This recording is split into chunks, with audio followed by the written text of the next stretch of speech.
செந்தில் பாலாஜி அவர்கள் மீது ஏதாவது புகார்கள் இருக்கா? அந்த புகார்கள் வைத்து செந்தில் பாலாஜி அவரையும் கைது செய்யணும்னு சொல்கிறாங்க. இதுக்கு பின்னாடி ஒளிந்திருக்கக்கூடிய சூழல் என்னன்னா, அனிதா அண்ணாச்சியை கைது செய்தால் அம்பாசமுத்திரத்தில் வரக்கூடிய இடைத்தேர்தலுக்கு ஆள் இல்லாமல் ஆக்கிடலாம். செந்தில் பாலாஜி அவர்களை கைது செய்தோம்னா கரூருக்கும் பெருந்துறைக்கும் தேர்தலில் வேலை செய்யாமல் ஆக்கிடலாம், தாராபுரத்துக்கும்னு. எப்படிப்பட்ட ஒரு சதி திட்டத்தை மட்டுமே செய்து கொண்டிருக்கக்கூடிய வேலையை நாம் பார்த்து கொண்டு இருக்கிறோம். நாட்டு மக்கள் கேட்கக்கூடிய கேள்விகளுக்கு பதில் சொல்ல தயாராக இல்லை.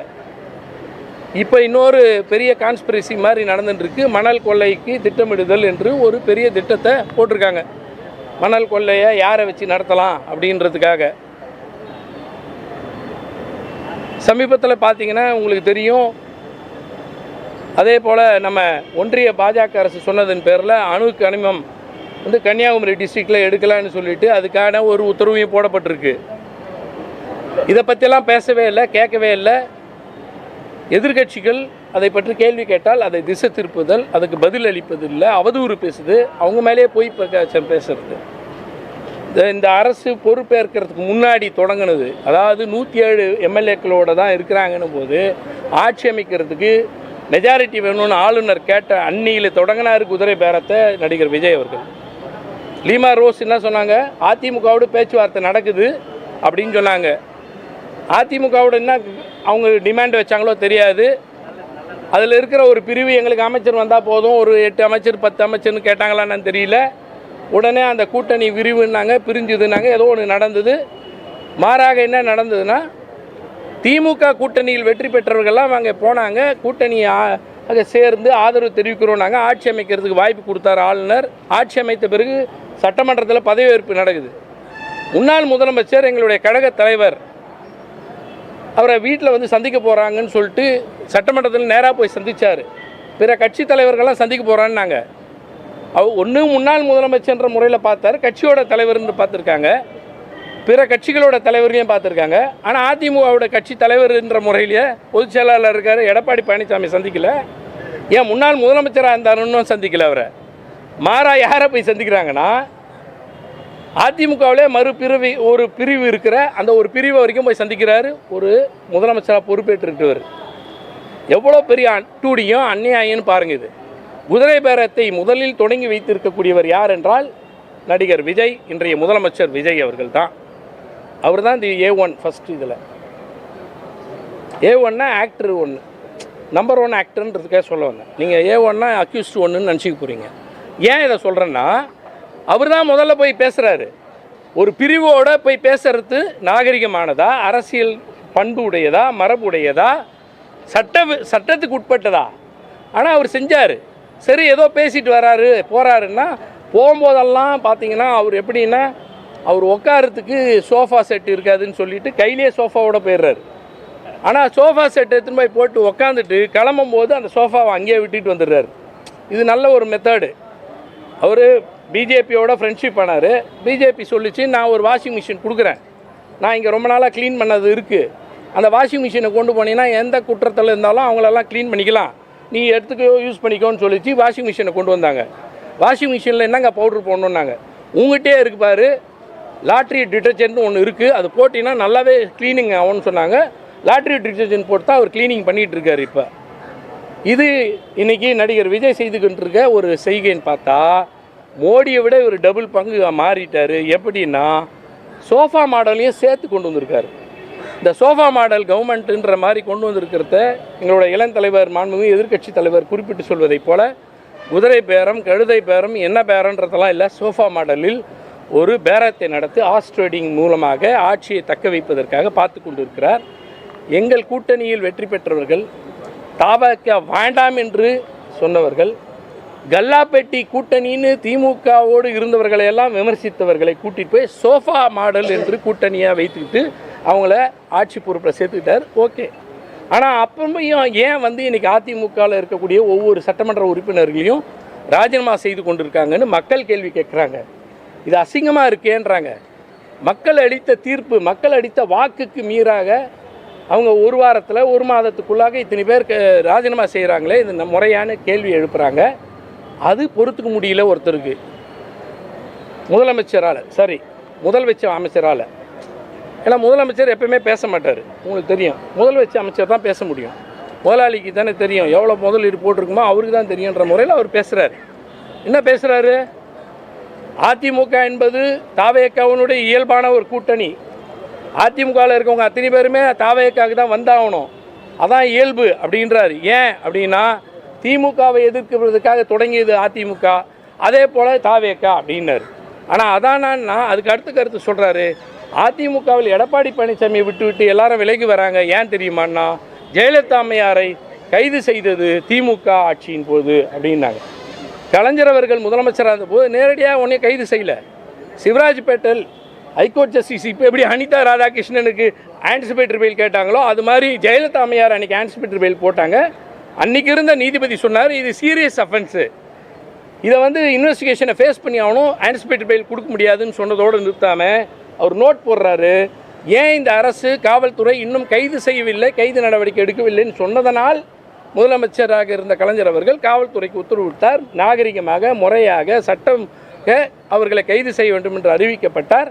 பகல் வேளையில் நள்ளிரவில் அல்ல, கதவை உடைத்து கொண்டு அல்ல, தரதரவனை இழுத்து வந்தல்ல, பூஜையில் இருக்கிறவங்கள பூஜை செய்ய விட்டு பொறுமையாக சாப்பிட்டுட்டு முறையாக அழைத்து சென்று கைது நடவடிக்கை செய்யப்பட்டவர். எதுக்கு? இந்திய எதிர்ப்பு போராட்டத்தில் ஜெயலலிதா கலந்துக்கினாங்கண்ணா? இல்லை மும்மொழி கொள்கை எதிர்த்தோம்மா? இல்லை மாநில உரிமைகளுக்காக மாநில சுயாட்சிக்காக போராடினாங்கண்ணா? அதெல்லாம் இல்லை. சுப்பிரமணிய சாமி அவர்கள் அதிமுக ஆட்சி இருக்கும் பொழுது, ஜெயலலிதா முதலமைச்சராக இருக்கும் பொழுது சொத்து குவிப்பு வழக்குக்காக டிஸ்ப்ரொபோர்ஷனேட் அசட் கேஸ்ன்னு சொல்லி அவங்க போட்ட அந்த வழக்குக்கு அதுக்காக தான் கைது செய்யப்பட்டார்கள். இருக்கட்டும், சரி, அது ஏதோ ஒரு பக்கம், அதனால தான் அவங்களுக்கு வெறுப்புன்னாங்க. நான் கேட்குறேன், 2014 இதெல்லாம் யார் பேசுறது? அமைச்சர் ஆதவ அர்ஜுனா பேசுகிறார், அம்மாவை கைது செய்யின கட்சியோடலாம் கூட்டணியா ஆச்சா பூச்சான்னு சொல்லி கேட்குறாரு. நான் இப்போ கேட்குறேன், திரு ஆதவ அர்ஜுனா அவர்களே, அரசியல் பற்றி அவருக்கு என்ன தெரியுன்றது எனக்கு தெரியல. நான் கேட்க வர்றது என்னன்னா, 2014ஆம் ஆண்டு பெங்களூரில் இதே போல் நீதிமன்றத்துக்கு போன இடத்துல கைது செய்யப்பட்டாங்களே, அன்றைக்கி கைது செய்தது யார்? அன்றைக்கி யார் ஆட்சி இருந்தது? அன்றைக்கி காங்கிரஸ் தான் அங்கே ஆட்சியில் இருந்தது, காங்கிரஸ் தான் அது கைது செய்தது.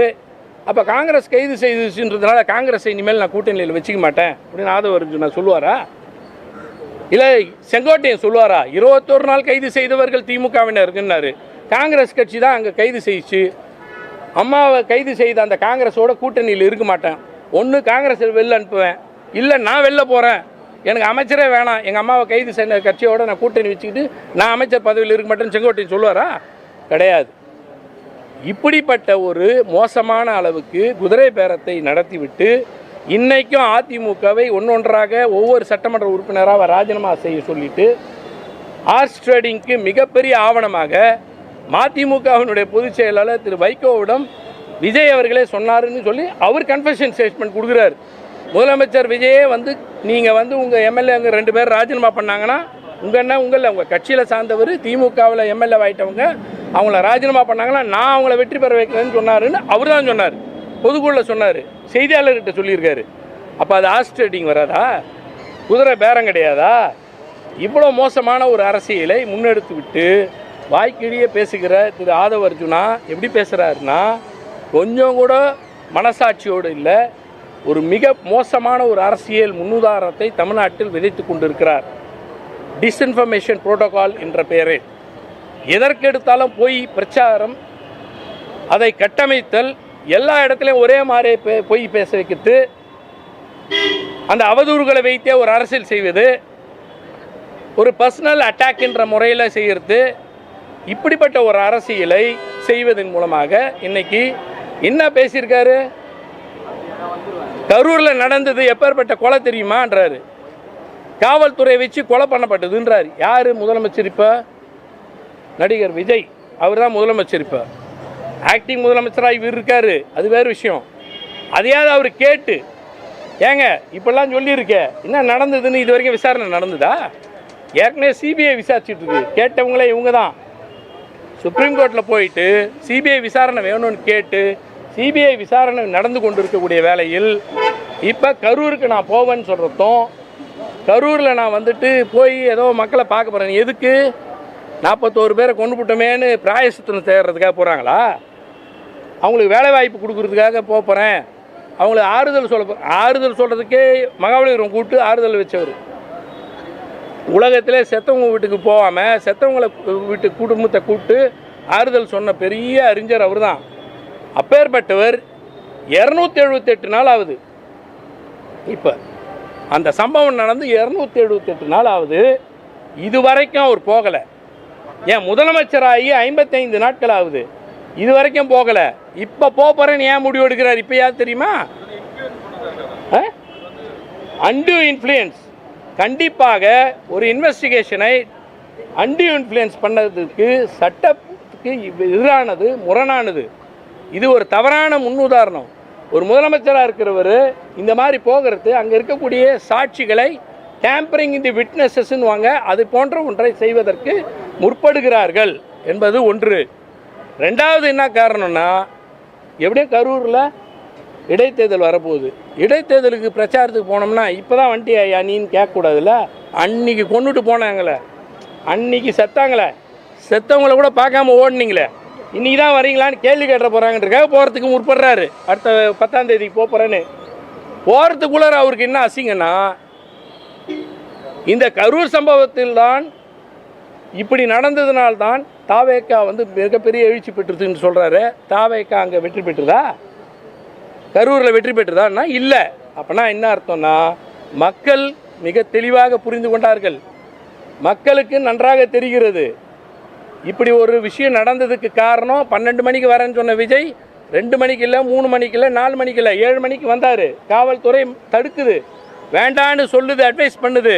போனால் கூட்ட நெரிசல் ஏதாவது ஆகும்னு சொல்கிறாங்க. எனக்கு அதை பற்றியும் கவலை இல்லை. என் ஷூட்டிங் எடுக்கணும், என் ரீல்ஸ் போடணும், நான் ஒரு ரூட் எடுத்துருக்கேன், அந்த ரூட் படி தான் நான் செயல்படுவேன்னு சொல்லிட்டு உள்ள நுழைஞ்சி 41 பேர் செத்தாங்க. அன்றைக்கி பதில் சொல்கிறதுக்கு இல்லை, ஆறுதல் சொல்வதற்கு இல்லை, என்ன நடந்ததுன்னு பார்க்கல. வேகமாக ஏர்போர்ட்டுக்கு ஓடி வந்து ஊருக்கு வந்தவர் போகவே இல்லை. இப்போ திருப்பி போகிறாருன்னா, போகிறதுக்கு முன்னாடி என்னன்னா, அங்கே இருக்கிற எம்எல்ஏ யாருப்பா? தாவேக்காவா? இல்லை. யார் இருக்காங்க? அதிமுக. அப்போனா முதல்ல அவர் ரிசைன் பண்ண வை. அவர் ரிசைன் பண்ணால் தான் நாங்கள் வந்து நிற்பேன், அப்போ தான் அந்த பிரச்சாரத்துக்கு வருவேன், அப்போ தான் நான் வந்து பேசுறதுக்கு ஒரு அர்த்தம்னு சொல்லி, அதுக்கு ஒரு விஜயபாஸ்கரும் நேற்றுக்கு ரிசிக்னேஷன் கொடுத்துட்டு போய் கட்சியில் சேர்ந்துருக்காரு. அவங்க 2 பேருமே அந்த 2 விஜயபாஸ்கர் ஸ்கொயர் உட்கார வச்சுக்கினே ஒரு அமைச்சர் பேசுகிறார். புதுக்கோட்டையும் கரூரும் எங்களுக்கு ஏற்கனவே கோட்டை, ஆனால் இவங்க வந்துக்கிறது சும்மா ஒப்புக்கு தான் வந்துக்கிறாங்க, பரவாயில்ல, நாங்கள் பத்திரமா பார்த்துக்குறோம் அப்படின்னு ஒரு அமைச்சர் சொல்கிறாரு. இப்படி ஒரு கேவலம். அதை 2 விஜயபாஸ்கரும் அமைச்சராக இருந்தவங்க அந்த கேவலத்தையும் பார்க்குறதுக்கு அங்கே போய் உட்காந்துருக்காங்க. அது அவங்க தனிப்பட்ட விஷயம், நமக்கு பிரச்சனை இல்லை, இதாக போகட்டும். ஆனால் காவல்துறையை வைத்து கொலை நடந்தது என்று குற்றச்சாட்டு வச்சிருக்கிறார். இதுவரை காவல்துறை தலைவர் டிஜிபி நாட் ஆன்சர்டு. இந்த குற்றச்சாட்டை எந்த அளவுக்கு ஏற்றுக்கொள்கிறார்? மறுக்கிறாரா? ஏற்றுக்கொள்கிறாரா? என்ன நடந்ததுன்னு சொல்கிறாரா? இது வரைக்கும் அவரும் சொல்லலை. உள்துறை செயலாளர் இது வரைக்கும் எதுவுமே சொல்லலை. அப்போ என்னென்னா, இவங்க என்ன வாய்ஸ் ஆஃப் இவங்களோட சீஃப் மினிஸ்டரோடவும் அந்த ஆட்சியோடவும் அந்த கட்சியோட வாய்ஸாகவே டிஜிபியும் ஹோம் செக்ரட்டரியும் மாறிவிட்டால் நாட்டுக்கினுடைய பாதுகாப்பும் சட்டங்களும் எந்த வகையில் இருக்கும் என்பது தான் கேள்விக்குறியாக இருக்கிறது. இவ்வளோ மோசமான நிலைமை, இப்படிப்பட்ட ஒரு சூழல் கண்டிப்பாக. இப்போ அவர் குற்றச்சாட்டு வச்சிருக்காருல்ல, போலீஸ் கொன்றதுன்றார். அவர் ஒரு அமைச்சர்ன்றதே மறந்துட்டார். ஏன்னா அவங்களுக்கு எப்பவுமே சினிமா ஷூட்டிங்கில் பேசுகிற மாதிரியே பழக்கம். அந்த மாதிரியே அவர் மினிஸ்டராக இருக்கனா எதுவாக இருக்கனா என்னன்னே தெரியாமல் காவல்துறை வைத்து கொன்றவர்கள் அப்படின்னு ஒரு குற்றச்சாட்டு வச்சுருக்காரு. காவல்துறை கொன்றது என்று சொன்னால், அப்படி அவர் குற்றச்சாட்டு வைக்கிறாருன்னா காவல்துறை அதுக்கு விளக்கம் தரணுமா வேண்டாமா? நடந்தது சரி, எது நடந்ததுன்னு சொல்லணுமா வேண்டாமா? ஏன் அங்கே நடந்த சம்பவத்தினுடைய வீடியோ கிளிப்பிங்ஸு எல்லாம் காவல்துறைகிட்ட இருக்கும்ல? நீங்கள் தானே ஆட்சியில் இருக்கீங்க, டாக்குமெண்ட்ஸ் எடுத்து போட வேண்டியது தானே? போடலை.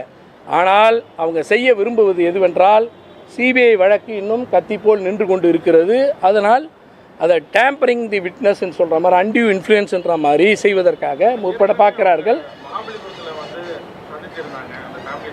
ஆமாம், அவங்கள மட்டுமே கிடையாது நான் சொல்ல வரது. அந்த ஊர் மக்கள், சம்பவத்து போது இருந்த மக்கள், விசாரணை போது அங்கே செய்யக்கூடியவர்கள் இவங்களை எல்லாரும் அண்டியோ இன்ஃப்ளூயன்ஸ் பண்ண வைக்கிறதுக்காக ஒரு பொய்யான குற்றச்சாட்டை திமுக மீது குற்றச்சாட்டும் காவல்துறை மீது குற்றச்சாட்டும் என்று வைப்பதற்கு என்ன முகாந்திரம் இருக்குது? What is the prima facie is having? எந்த முகாந்திரமும் இல்லாமல் தவறான ஒரு குற்றச்சாட்டை, பொய்யான குற்றச்சாட்டை, குற்றச்சாட்டுகளை மட்டுமே வைத்து பொய் அவதூறுகளை மட்டுமே பேசி ஒரு ஆட்சி நடத்தி கொண்டிருக்கிறது. மின்வெட்டை பற்றி பேசினா பேச மாட்டேன்றாங்க, சட்டம் ஒழுங்கு சரியில்லைன்னு சொன்னால் பேச மாட்டேன்றாங்க, ஆணவ கொலைகள் நடக்குது, பாலியல் தொந்தரவுகள், பாலியல் வன்முறை நடக்குதுன்னா பேச மாட்டேறாங்க. ஏன் இப்போ நேற்றுக்கு என்ன நடந்திருக்கு? திருநெல்வேலியில் எவ்வளோ பெரிய கொலை நடந்திருக்கு. ஒரு 5 வயது குழந்தையும் அவங்க அப்பாவையும் போகும்போதே வெட்டி கொண்டு இருக்காங்க. காஞ்சிபுரத்தில் தலை தனியாக முண்டம் தனியான்னு சொல்லி வெட்டி போட்டிருக்காங்க. பட்ட பகலில் நடந்திருக்கு. எந்த நடவடிக்கையும் இல்லை, எந்த பதிலும் இல்லை. ஒரு முதலமைச்சர் பதில் சொல்ல, எந்த அமைச்சரும் பதில் சொல்ல. ஆனால் எப்படி இருக்காங்கன்னா, பிஜேபி என்ன சொன்னாலும் கேட்டுக்கிறேன்னு இருக்காங்க. அவங்க சொல்லக்கூடிய அத்தனை திட்டங்களுக்கும் ஒப்புதல் தராங்க. ஏன் இந்த கூட்டணியில் இருக்கிறாங்க பாருங்கள். இன்றைக்கி அமைச்சரவையிலேயே போய் இடம் பெற்றுட்டாங்க.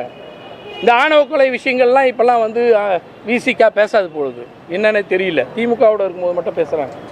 ஏன்னா திமுக பதில் அளிக்கும், அதனால் பேசுது. அங்கே பேசினாலும் பதில் அளிக்க இல்லை, கிடையாது.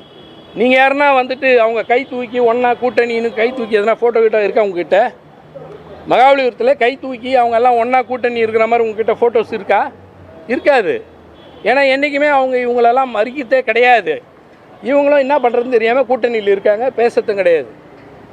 100 நாள் வேலை திட்டத்தை முடக்கி போட்டிருக்காங்க ஒன்றிய பாஜக அரசு. திமுக சட்டமன்றத்திலேயே கண்டித்து எதிர்த்து நிறைவேற்ற முடியாது, நீ முழு நிதி தரணும், மாநிலத்தினுடைய உரிமை, மாநிலத்தினுடைய நிதி சுமையை ஏற்றக்கூடாதுன்னு தீர்மானம் போட்டதை வாபஸ் வாங்கிட்டு இப்போ விபி ஜி ஒப்புதல் கொடுத்தாச்சு.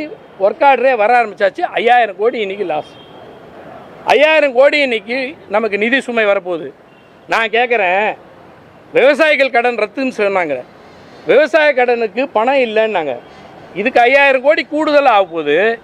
ஆனால் அந்த 5000 கோடியை விவசாயிக்கு ரத்து செய்யறதுக்கு வரத்துக்கு தர தயாராக இல்லை, அதுக்கு தர தயாராக இல்லை. ஆனால் இந்த 100 நாள் வேலை திட்டத்தை மாற்றி இப்போ ஜின்னு கொடுத்தாங்கன்னா ஒன்றிய அரசுக்கு பயந்துக்கிட்டு அதுக்கு ஒப்புதல் தரத்துக்கும் 5000 கோடிக்கு ஒத்துக்கிட்டு இன்றைக்கி நிதி சுமையை ஏற்றுக்கிறதுக்கு தயாராக இருக்கார் விஜய்னா, தமிழ்நாட்டு மக்கள் மீது அவருக்கு அக்கறை இல்லை. தமிழ்நாட்டின் ஏழை எளியோரை பற்றி கவலை இல்லை, தொழிலாளர் பற்றி கவலை இல்லை, விவசாயிகளை பற்றி கவலை இல்லை.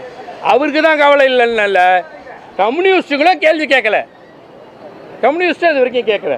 திருப்பரங்குன்றத்தில் நடந்திருக்க சம்பவத்துக்கு அதை பற்றி ஒரு டாக்குமெண்ட்ரி வெளியிடணும்னு பார்க்குறாங்க. ஒப்புதல் கிடையாது, பெர்மிஷன் கிடையாது. ஏன்? அதுக்கு முன்னாடி வந்துட்டு ரிசர்வேஷன் ஃபார் முஸ்லீம் இருக்குது, பிசி முஸ்லீம்னு இருக்குது. அந்த ரிசர்வேஷன் இருக்கிறவங்களுக்கு பாதிக்கக்கூடாதுன்னு யாராவது மத மாற்றத்தில் வந்திருந்தால் கூட அது பாதிக்காமல் இருக்கணுன்றதுக்காக ஒரு சட்டத்தை, ஒரு ஜியோவை திமுக ஆட்சியில், திராவிட மாடல் ஆட்சியில் எங்கள் தலைவர் அவர்கள் போட்டிருந்தா அதை இப்போ கேன்சல் பண்ணுறாங்க. அதாவது நீதிமன்றம் அதை கேள்வி கேட்டு ஸ்ட்ரக் டவுன் பண்ணுறது. இது வரைக்கும் ஒரு கண்டனம் இல்லை. யார் விஜய் பண்ணுவாரன்னு நம்ப வேண்டாம். இந்திய யூனியன் முஸ்லீமுக்கு இது வரைக்கும் பேசவே இல்லையே, எங்கே போச்சு? ஏன் பேசலை? கண்டிக்க வேண்டாமா? இஸ்லாமியருக்கு பாதிப்புன்னா குரல் கொடுக்க வேண்டாமா? அதெல்லாம் பேசினா அமைச்சர் பதவி போயிடுமேன்னு நினைக்கிறாங்க பொழுது. அதனால் இங்கே அந்த கூட்டணியிற்கு போயிருக்கக்கூடியவர்கள் எப்படி இருக்காங்கன்னா, நீ இன்னவனா செஞ்சுக்கோ, எங்களுக்கு அமைச்சர் அப்படின்ற நிலைமைக்கு அவங்க போயிட்டாங்க. காங்கிரஸ் பற்றி சொல்ல தேவையில்லை, எப்படிப்பட்ட நிலைமைகள் இருக்குது, என்ன மாதிரியான விஷயங்கள் நடக்குதுன்னு பினராயி விஜயனே சொல்லியிருக்காரு தெளிவாக. ராகுல் காந்தி அவர்கள் செய்கிற நடவடிக்கையெல்லாம் பார்த்தா பாஜகவை மீண்டும் ஆட்சிக்கு கொண்டு வராமல் விடமாட்டார் பொழுதுன்னு பினராயி விஜயன் தான் சொல்லியிருக்காரு. அவரை பற்றி இவங்க வாய் திறக்க முடியாது. ஆனால் காங்கிரஸை பற்றி ஏதாவது பேசுங்கன்னா நாங்கள் அடிக்கிற அடி தாங்க மாட்டோன்னு. அண்ணா 1967 அடிச்சார், ஒரு நாக் அவுட்டு, இன்னும் எழுந்துக்கல. நாங்கள் தான் ஐசியூவில் வச்சுருந்து காப்பாற்றி கொண்டு வந்து இப்போ ஜென்ரல் வார்டில் கொண்டு வந்து வச்சுருந்தோம். ஜென்ரல் வார்டிலேருந்து யாரோ ப்ரைவேட் ஹாஸ்பிட்டல் கூட்டும் போகிறாங்கன்னு கூட்டும் போயிட்டாங்க. அதுக்கும் போயிட்டார், அவங்க போய் சேர்ந்துக்கிறாங்க. இவங்கெல்லாம் எங்களை அடித்தா நாங்கள் தாங்க மாட்டோமான்னு. அண்ணா அடித்து 50 வருஷம் ஆகுது, 55 வருஷம் ஆகுது. அடி வாங்கினது, நாக் அவுட் ஆனது, இன்னும் ஐசியூலேருந்து எழுந்து வந்துருக்குது, நாங்கள் தான் காப்பாற்றி கொண்டு வந்திருக்கோம். இதுக்கே இந்த பேச்சு, இந்த மாதிரி ஒரு சூழல் நடந்து கொண்டு இருக்கிறது. அதனால் யாரையும் இந்த ஊரை விட்டு போங்க, அந்த ஊரை விட்டு போங்கன்னு சொல்லிங்கிறீங்க. எதுக்கு போனோம்? நீ பண்ணுற அட்டுவடியத்தெல்லாம் கேள்வி கேட்குறாரு எங்கள் உதயநிதி, எங்கள் இளம் தலைவர், எதிர்கட்சி தலைவர். மக்களுக்கான கேள்வியை கேட்கக்கூடிய தலைவராக இருக்கார். நீ கனிம வளத்தை கொள்ளை அடிச்சுன்னா கேள்வி கேட்கக்கூடாது. நீ டாஸ்மாகில் புதிய ரூல்லாம் கொண்டு வந்து கொள்ளடிக்க போகிறேன்னா அதை நாங்கள் கேட்கக்கூடாது. மின்வெட்டு செஞ்சினா மின்வெட்டு ஏன் செஞ்சேன்னு சொல்லி கேட்குறாரு. மக்களின் குரலாக அவர் இருக்கார். இவங்க இப்போ எங்களை வந்து ஆட்சி பொறுப்பு போச்சுன்றதெல்லாம் முக்கியம் இல்லை, கவலை இல்லை. அதை பற்றிலாம் மக்களோட நின்று கொண்டு இருக்கக்கூடிய தலைவர் எங்களுடைய தலைவர். மக்களுடைய மனதில் இடம்பெற்றிருக்கக்கூடிய தலைவர் எங்களுடைய தலைவர். அண்ணா சொன்னதை போல இருமொழி கொள்கை இருக்கும் வரைக்கும் இந்த அண்ணாதுரை தான் இந்த ஆட்சி நடத்துவதாக அல்ல, தமிழ்நாட்டை ஆள்வதாக அர்த்தம் சொன்னார் பாருங்க. அது மாதிரி தான் எங்களுடைய தலைவர் கொண்டு வந்திருக்க ஸ்கீம்ஸ் இருக்கிற வரைக்கும் தலைவர் மு.க. ஸ்டாலின் தான் இந்த தமிழ்நாட்டை ஆள்வதாக அர்த்தம். 2500 தரேன், 1000 ரூபாய் தான் கொடுத்துட்டுருக்க. அப்படின்னா என்ன அர்த்தம்? திராவிட மாற்றம் 2.0 தான் நடக்குதுன்னு அர்த்தம் சொல்லலாமா? நீ சொன்ன ஒரு வாக்குறுதி கூட நிறைவேற்றத்துக்கு இது வரைக்கும் வரல. விவசாய கடனை ரத்துன்னு சொன்ன இது வரைக்கும் ஒழுங்காகவே நடக்கலை. 200 யூனிட்டு பவர் பவர் கன்சப்ஷன் சொல்லியிருக்காங்க. யாருன்னா உங்களுக்கு தெரியுமா? 303 யூனிட் வந்தவருக்கு எவ்வளோடான்னா வழக்கத்தை விட அதிகமாக வருது பில்லு. அப்போ என்ன அர்த்தம்? அது நீங்கள் யாருன்னா இருந்தால் பாருங்கள் இபி பில் எந்த அளவுக்கு இருக்குன்னு. அப்போ அவர் கையெழுத்து போட்ட எதுவுமே முறையாக செயல்படுத்தாத ஒரு ஆட்சியாக இருந்து கொண்டிருக்கிறார். அதையெல்லாம் கேள்வி கேட்கக்கூடியதாக, எல்லா வகையிலும் மக்களோடு நிற்கக்கூடியதாக, மக்களினுடைய குரலாக, மக்களின்காகவே குரல் கொடுக்கக்கூடியதாக திமுக இருக்கிறது. திமுகவின் தலைவர் இருக்கிறார், மாண்புமிகு எதிர்க்கட்சி தலைவர் எங்கள் இளம் தலைவர் உதயநிதி ஸ்டாலின் இருக்கிறதுனால உனக்கு பொறுக்க முடியல. நீ பண்ணுற அட்டூழியங்களை, இப்படிப்பட்ட ஒரு குதிரை பேர அரசியலை இது வரைக்கும் நடந்திருக்கா? அதிமுக ஜெயலலிதா அவர்கள் மறைந்த போது கூட எடப்பாடி பழனிசாமி ஆட்சி கலைந்து விடும், உடனே திமுக ஆட்சி அமையன்னாங்க. புறவழியில் வருவதை என்னைக்கு நான் விரும்ப மாட்டேன்னு சொன்னவர் எங்கள் தலைவர். ஆட்சி அமைப்பதற்கு எங்களுக்கு கொஞ்சம் தான் தேவை, அந்த 12 பேர் தேவைன்றதுக்கே நாங்கள் அந்த முயற்சி எடுக்கலை. எங்களுக்கு அந்த வாய்ப்பு இல்லை. மக்கள் உங்களுக்கு வாய்ப்பு கொடுத்துருக்காங்க, ஆட்சி நடத்துங்க, முறையாக நடத்துங்கன்றாரு. உங்ககிட்ட இருக்கிற எம்எல்ஏ நாங்கள் எதுக்கு பேசணும்? இதெல்லாம் எதுக்குன்னா வரப்போகிற இடைத்தேர்தலை சந்திப்பதற்கு திராணியற்று இருக்கிறார்கள்.